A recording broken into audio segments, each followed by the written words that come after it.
Buenos días.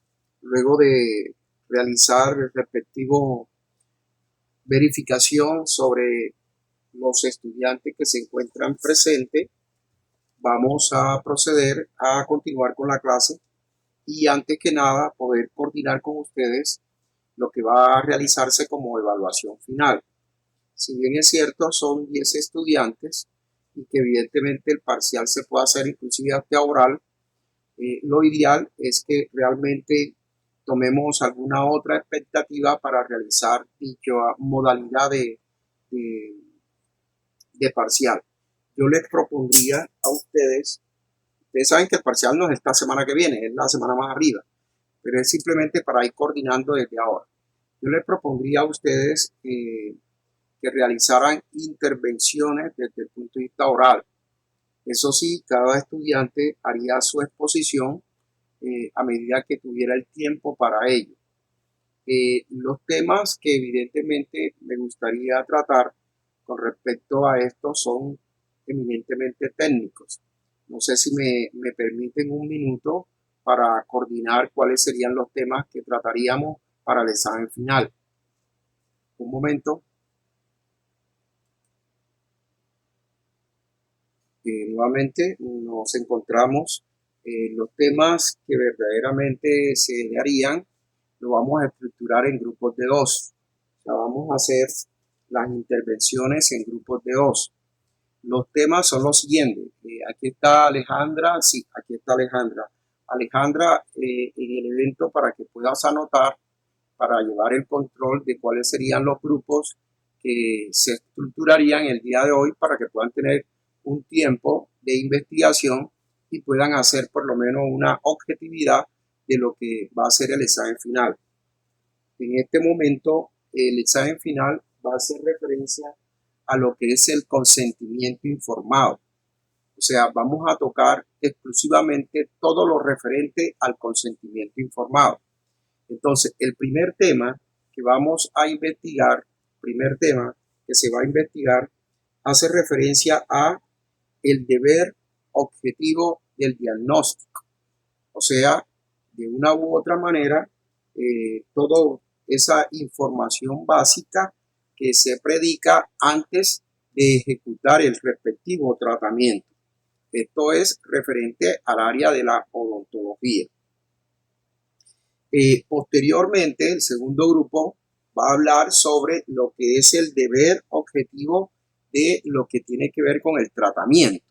Es decir, el primero hace referencia a la objetividad de lo que es la persona, lo que tiene la persona, etcétera, etcétera, con su explicación y demás.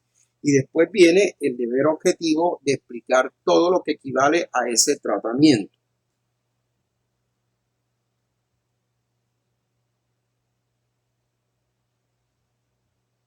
El tercer trabajo que verdaderamente se va a exponer es el que hace referencia a la historia clínica y el consentimiento. En otras palabras, el consentimiento informado y la relación que debe tener directamente con la historia clínica.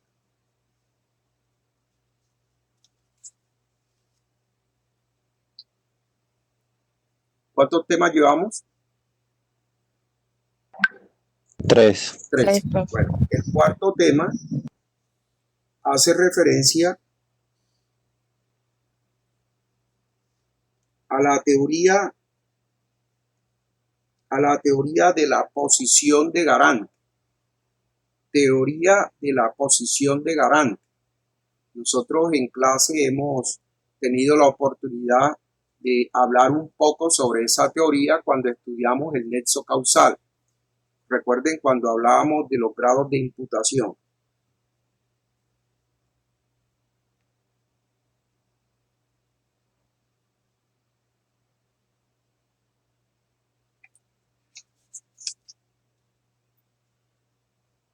Y el quinto tema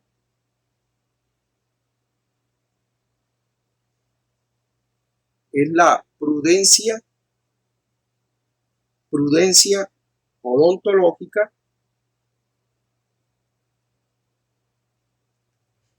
prudencia odontológica y el evento adverso. Prudencia odontológica y el evento adverso. Ahí tienen los 5 temas. Van a escoger en grupo de 2 y me van a facilitar ese listado a través de Alejandra para que Alejandra lleve el control de cada, por lo menos, grupo. Me imagino que como en total somos 11, hay una persona, hay un grupo que va a tener por lo menos 3 personas. Digo 11 porque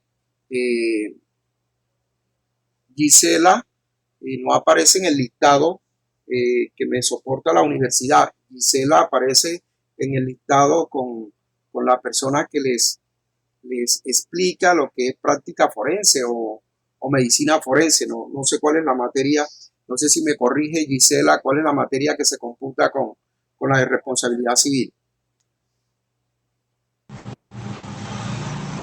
Sí, profesor, es con metodología forense. Perfecto.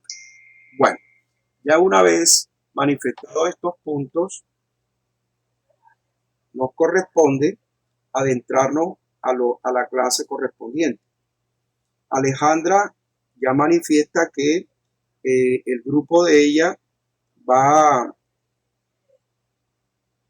perdón, yo pensaba que era... el grupo de ella es de 3 personas. Bueno, entremos entonces de lleno a tratar de identificar lo que es la clase de hoy. En la clase pasada habíamos empezado a estudiar lo que es la causal excluyente de responsabilidad. Habíamos visto lo que era el caso fortuito y la fuerza mayor. Pudimos por lo menos interpretar de las circunstancias que de una u otra manera impiden que exista una responsabilidad por parte del odontólogo o el médico como consecuencia de una situación que sobrevenga por fuera de sus facultades inherentes, es decir, con características netamente imprevisibles y que verdaderamente no podría él confrontar o soportar. Y ahí miramos lo referente a una inundación, a una erupción volcánica, a un terremoto, y también hay otras actividades que también se salen del espacio de él y que entran dentro de la actividad propia del ser humano. Y ahí miramos circunstancias propias que pueden sobrevenir como un incendio, como una corte de energía eléctrica, etcétera, etcétera. Pero también existen otras actividades que de una u otra manera son soportables frente a la exclusión de la responsabilidad. Y ese es lo que algunos denominan la culpa exclusiva de la víctima. En la clase pasada yo enunciaba lo que se identifica como responsabilidad por culpa exclusiva de la víctima, o en otras palabras, cuando realmente una persona, a pesar de haber cometido un riesgo, un daño, no será responsable porque realmente aparece una exclusión frente a su comportamiento y esta se debe a la culpa del paciente, a la culpa estrictamente de quien generó su propio riesgo. Uno de los grupos que va a hablarme de posición de garante, cuando por lo menos se adentra al estudio, va a recordar lo que en algunas ocasiones se determinaba que es esa posición de garante. Y para recordar algo, es la posición garantista de protección que tiene una persona hacia otra, frente a un determinado momento y frente a una situación concreta. Podemos decir nosotros que el médico siempre va a estar en una posición garantista en proteger toda lo que hace referencia a lo que es ese paciente que llega a su centro clínico o sanatorio. Yo les explicaba de que la posición de garante se constituye como un evento en donde la persona protegerá a la otra hasta que se termine el respectivo contrato. Les hablaba en su momento referente a aquel contrato de transporte donde una persona toma un taxi para que lo lleve sano y salvo hasta su lugar de destino. En ese orden de ideas, uno puede encontrarse allí con situaciones concretas donde ese conductor va a proteger, va a llevar sana y salva hasta su lugar de destino a su pasajero. Esa es la posición de garante, como la igual que tiene el padre sobre los hijos, como la igual que tiene por lo menos el patrono sobre en algún momento dado sobre sus trabajadores en lo que tiene que ver con las ARLs, es decir, con los riesgos, por lo menos en la prestación del servicio. Pero hay una posición de garante, protección hacia esa persona que incumbe, en este caso al odontólogo, sobre su paciente. Pero en algunos momentos esa posición se desvirtúa. ¿Cuándo? Cuando todos los hechos que han originado el daño sobrevienen exclusivamente del paciente. Yo les manifestaba a ustedes en la clase pasada el evento de que alguna persona tenga como paciente una joven de 19, 20 años y que esta joven, por lo menos el odontólogo, observe que necesita un tratamiento especial de ortodoncia, pero para ello solicita sacarle todas las piezas, perdón, sacarle lo que son las cordales. En ese momento, la paciente es colocada para fecha determinada, se le hace la advertencia sobre lo que equivale a sacar esas cordales, el reposo que debe de mantener y los antibióticos que debe de tomar. Así las cosas, por lo menos el médico le ordena, en este caso el odontólogo le ordena al paciente que después de realizarse la respectiva cirugía, que es ambulatoria, la persona debe de quedar un aspecto por lo menos de quietud. Esta joven llega exactamente a las 10 de la mañana, a las 11 de la mañana ya se le está dando de alta y este paciente sale para su casa. Se recuesta y a las horas de la tarde toma elementos fríos como tal cual como lo había recomendado el odontólogo. Pero posteriormente se encuentran con unas situaciones un poco totalmente divergentes a la realidad. Es decir, que a ella la va a llamar un amigo o una amiga o un conjunto de amigos y le van a advertir, mira, hoy vamos a tener la integración, va a ser especialmente, vamos a hacer por lo menos, perdónenme un momento,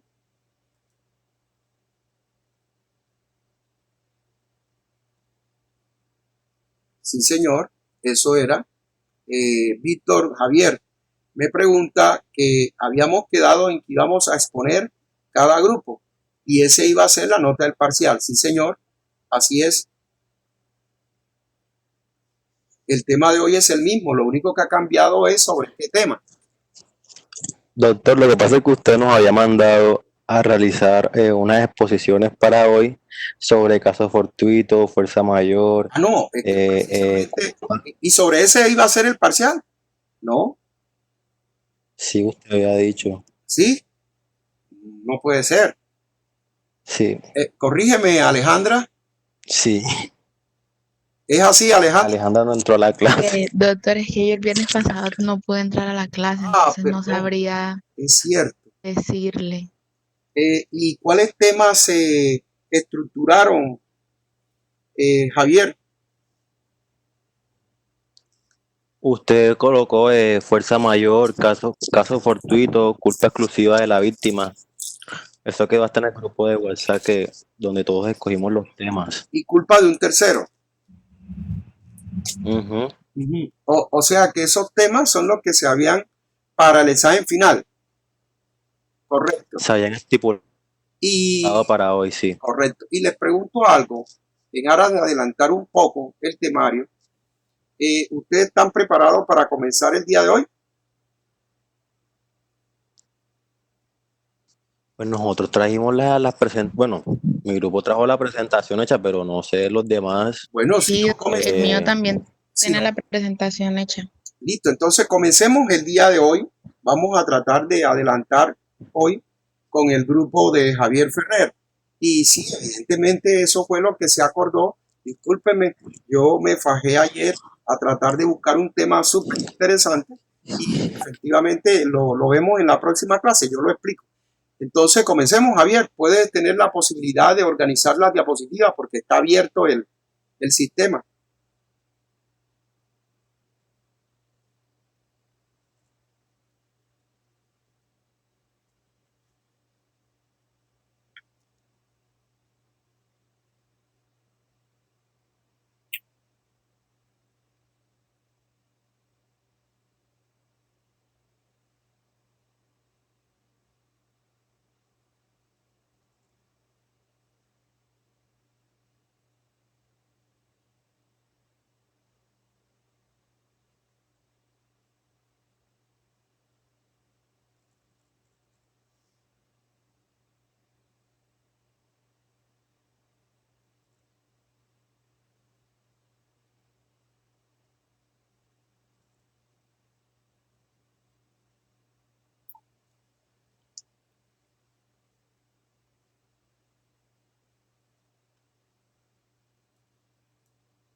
Está compartiendo. Sí, señor. Ok.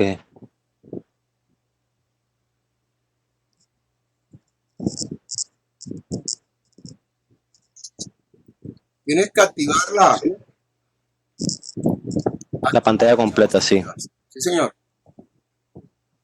Ya se supone que está compartiendo, ¿no? No, está compartiendo, pero tus diapositivas no están activadas. Dale a activar ahí en la En la parte parte de arriba debes de activarla para que las puedas utilizar mejor. Ahí. Exacto. ¿Listo? ¿Así? Sí, señor. Ahí. Ah, ok. Espérate un momento. Bueno, a nosotros nos tocó el tema de culpa exclusiva de la víctima y pues el grupo está conformado por Gisela Romero, Adriana Badel, Zenelvi Contreras y mi persona, Víctor Ferrer. Perfecto. Adelante.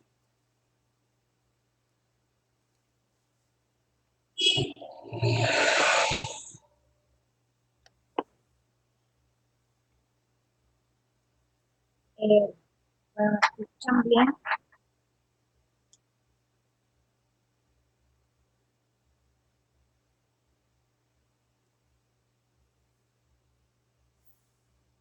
¿Me pueden escuchar?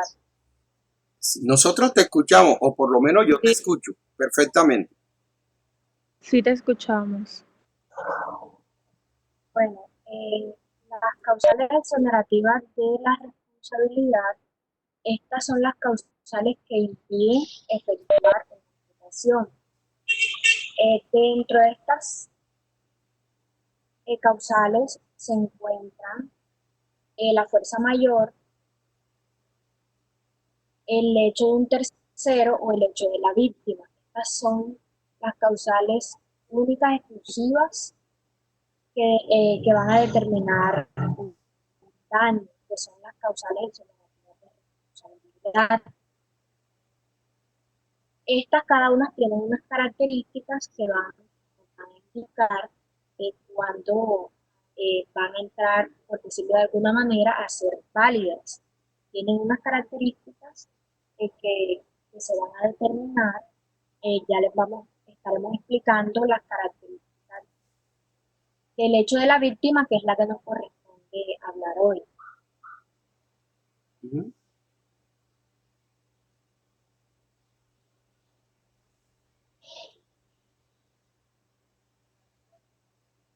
Víctor, ves pasando la presentación.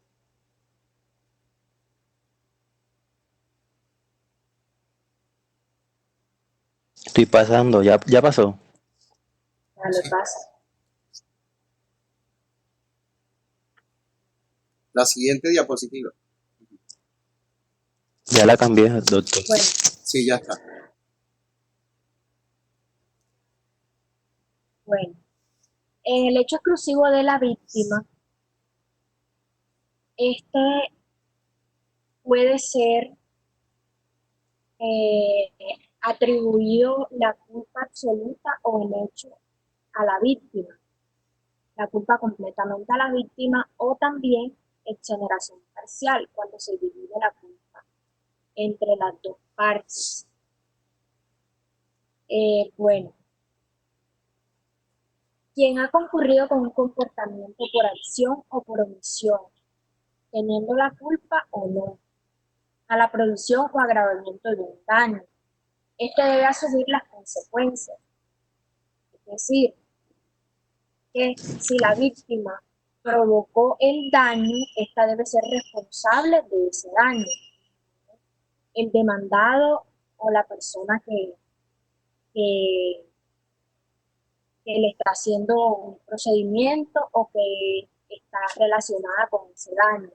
Un ejemplo de esto puede ser cuando nosotros atendemos a un paciente y le damos recomendaciones para evitar que le ocurra un daño. Y este paciente no cumple con esas recomendaciones y le ocurre un daño. Entonces, el paciente es el que ocasiona el daño. porque nosotros fuimos responsables de darle las indicaciones.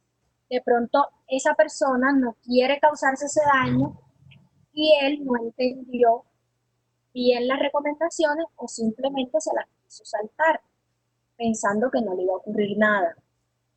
Entonces, eh, el derecho positivo existen dos normas que nos refieren a la aplicación de esta causal.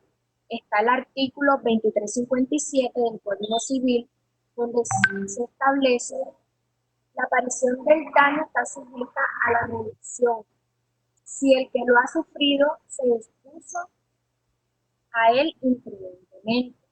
No necesariamente es culposo, como ya les había explicado.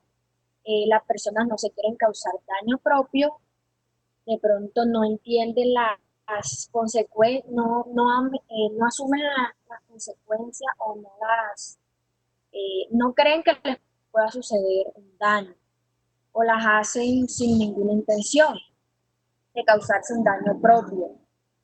Y también eh, el artículo 70 de la ley 270 de 1996, donde el daño se entenderá como debido a la culpa exclusiva de la víctima, cuando ésta haya actuado con culpa grave o dolo, o no haya interpuesto los recursos de la ley.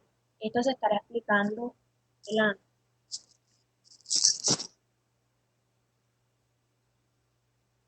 Bueno, el hecho de la víctima debe tener dos características importantes y es que debe ser imprescindible e irresistible. Estas dos características deben ser demostradas para que haya una absolución completa. Quiere decir que la víctima va a tener toda la culpa, por decirlo de alguna manera. Si estas dos no son demostradas, ni la imprescindibilidad ni la irresistibilidad, se va a hacer una exoneración parcial, que es donde se va a dividir la culpa entre la víctima y el victimario.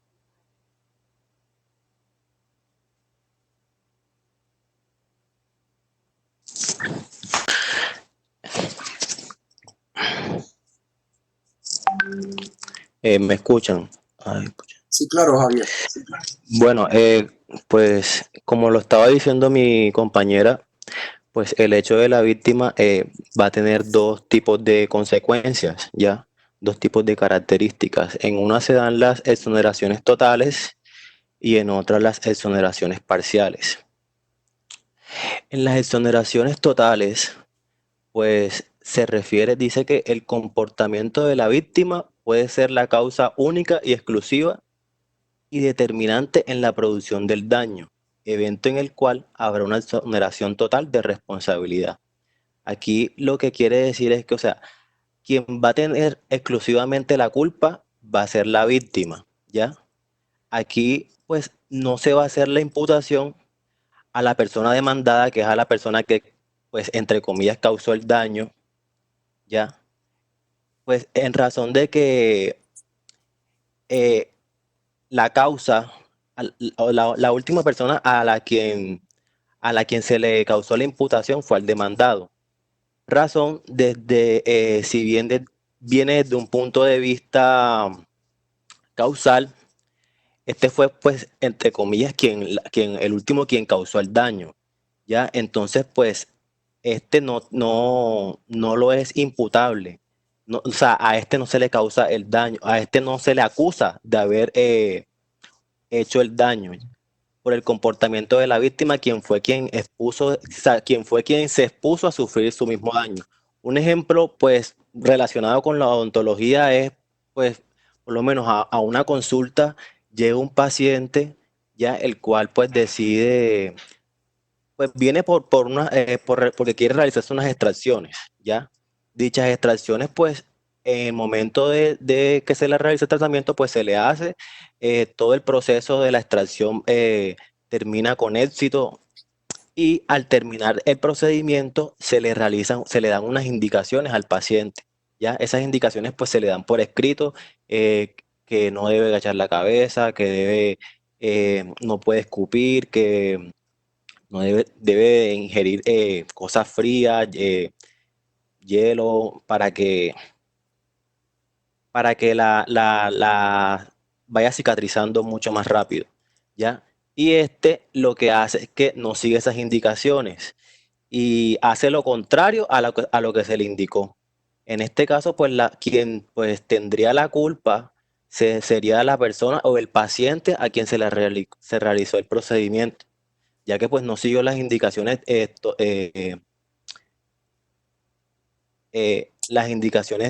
se le sugirió el profesional. Qué bien. En las consecuencias exonerativas, Así. dígame. Sigue, no, qué bien.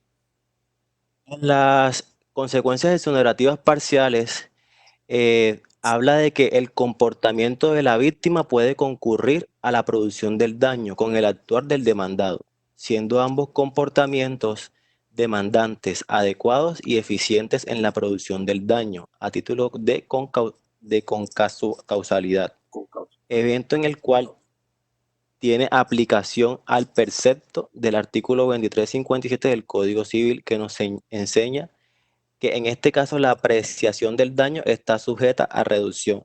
En este tipo de consecuencias exonerativas, aquí pues quien se va a determinar, aquí las dos partes van a tener la culpa, ¿ya? Pero eso también lo va a decidir un juez. Sí, es cierto. Porque, o sea, el juez es quien, teniendo en cuenta las circunstancias propias de cada caso, pues así también las pruebas que se presenten, pues él va a utilizar su poder que le otorga la ley para determinar cuál fue el grado de participación de la víctima en la producción de su propio daño, ¿ya? Para efectos de apreciar la reducción en la indemnización.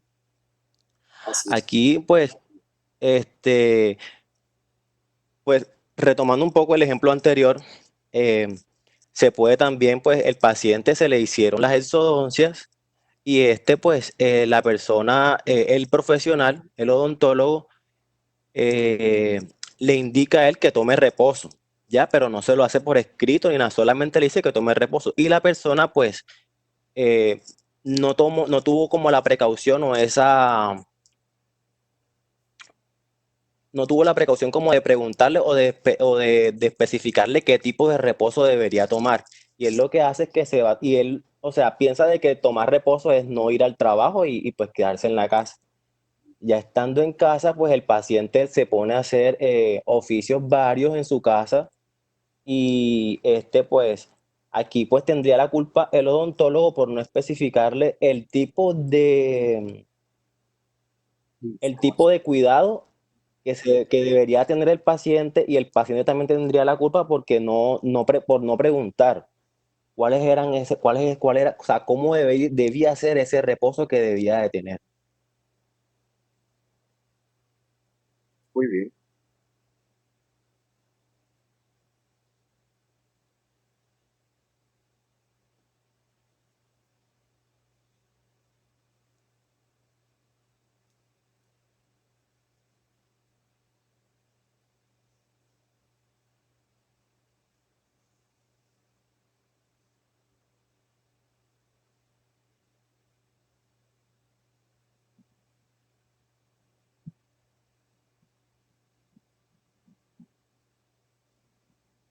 ¿Aló? Sí, se había ido tu voz, Javier.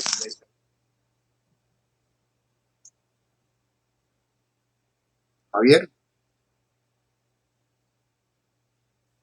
Javier. Lo que pasa es que ahora le toca el turno Sí, a él. ¿aló? Adriana Badel. Listo, pues. ¿A quién le corresponde ahora? No, le toca el turno a Zenelvi. Bueno, Senelvi, porfa.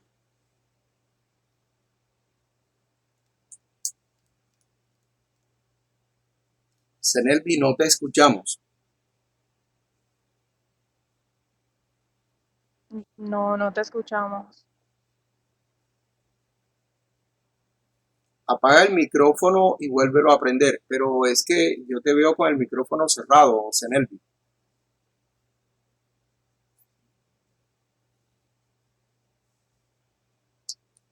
Ahora sí lo tiene abierto. Listo, cómo no. Te esperamos.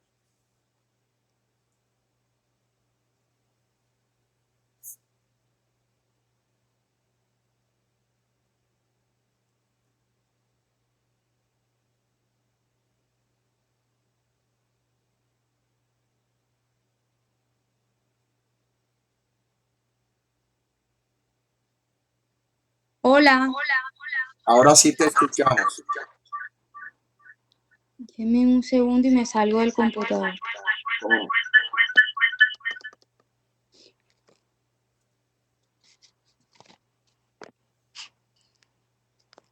Bueno, referente al hecho de la víctima conforme al artículo 70 de la Ley 270 de 1996. Bueno, este artículo se basa en el artículo 2357 del que hablaba mi compañero, donde estos artículos son aplicados solamente a los regímenes relacionados con la responsabilidad extracontractual del Estado, derivado de la función de la administración de justicia y la privación injusta de la libertad contra la víctima. Mm. Por favor, pasen. Bueno, este presenta unas características diferenciadoras contra el 2357, donde la principal es la aplicación de la causal exonerativa, donde pues este artículo 70 nos habla de que para la aplicación de la causal exonerativa se requiere de un juicio de valoración subjetiva que lleva al juzgador a determinar que la víctima sufrió el daño por haber actuado con culpa grave o dolo. También nos habla de que quien alegue haber sufrido de que un daño por un error jurisdiccional, una privación injusta de la libertad o un indebido funcionamiento de la administración de justicia hubiera actuado con culpa grave o dolo. Este artículo 70 también nos habla acerca de un análisis del comportamiento gravemente culposo o doloso de la víctima en este caso. Nos habla de que este análisis del comportamiento debe hacerse circunscribiéndolo a aquel que la víctima realizó dentro del proceso judicial en el que se emitió la providencia de la cual se desprende el error. En este caso sería el error jurisdiccional, ya sea la privación injusta de la libertad o el indebido funcionamiento de la administración de justicia en el procedimiento que se le va a realizar a la víctima.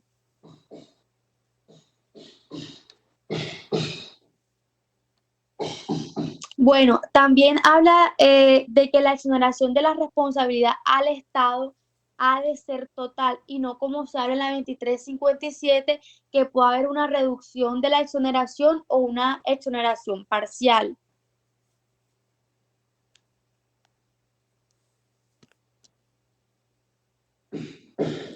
Pasa, por favor. Bueno, en este artículo 70, en conclusión, se enuncia como causal exoneratoria de responsabilidad el hecho de que la víctima, en el caso estudiado o evaluado, hubiera actuado con culpa grave o dolo.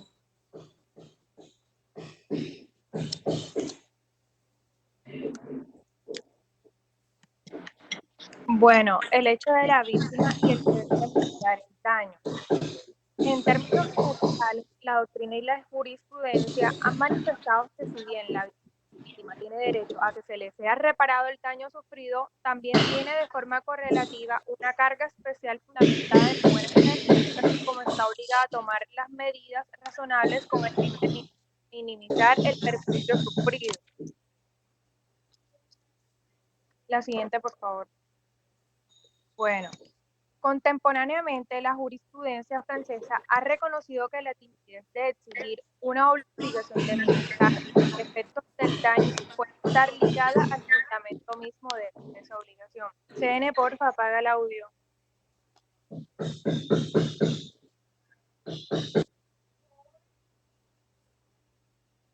No, la anterior diapositiva, porfa. Víctor. Ok, la equidad en materia de contratos y el hecho de la víctima en materia de responsabilidad extracontractual pueden ser el... Si bien el hecho de la víctima del perjuicio parece ser el fundamento más pertinente a la obligación de minimizar el daño, en el sentido en que ella se interpondrá entre el hecho generador del perjuicio y el perjuicio, rompiendo el nexo de causalidad. Esta no cumple con lo que el odontólogo, médico o persona le recomendó a ella para que minimizaran los daños que se le podrían presentar. Para esta siguiente, por favor. Entonces, una vez que tal obligación sea reconocida, habrá que definir el régimen aplicable a la figura, y en este sentido, de manera general, la víctima debe mostrar, diligenciar y tomar, según el caso, medidas de conservación, de reparación y medidas de reemplazo. A la víctima no se le exige tomar todas las medidas posibles, sino solo aquellas razonables y proporcionales que se le impongan. Ahora, esta obligación de mitigar el daño no es solamente una figura que ha tenido tratamiento en el derecho continental europeo, sino también ha sido mencionada por los autores latinoamericanos, quienes ven la pasividad de la víctima frente a los efectos nocivos del daño una variable de denominación hecha de la víctima en efectos exonerativos.